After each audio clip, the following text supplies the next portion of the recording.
Ja, ich stelle uns trotzdem noch mal vor. Ne? An der Gitarre, das ist der Helmut. An der zweiten Stimme, das ist der Andreas.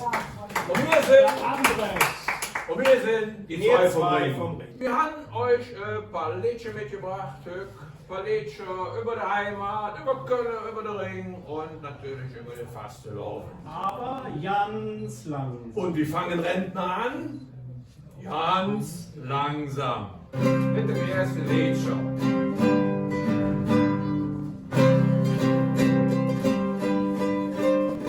Ich will nie wieder fort. Ich will nie wieder fort. Wegen Heimat ist der Ring. Ich will nie woanders hin. Ich will nie wieder fort. Ich will nie wieder fort.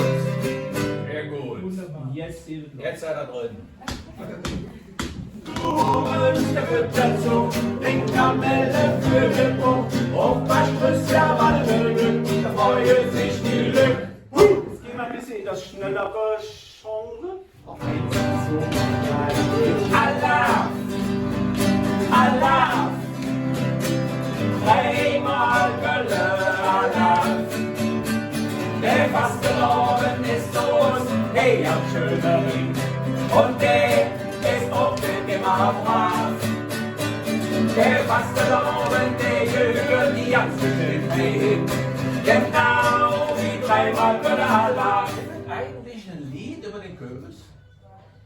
Wir haben uns Gedanken gemacht, daher der Titel Der Junge im Blau. Dem Jungen im Blau. Und ich weiß immer ganz genau, der hält sich und überall. Ja, das ist, da kommt. Ja, das ist doch Kürbis vom Fachpersonal. Vom Fachpersonal, hey, vom Fachpersonal.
Euch ganz herzliche Gratulation, das hätte uns gefallen. Euer Applaus. Ja.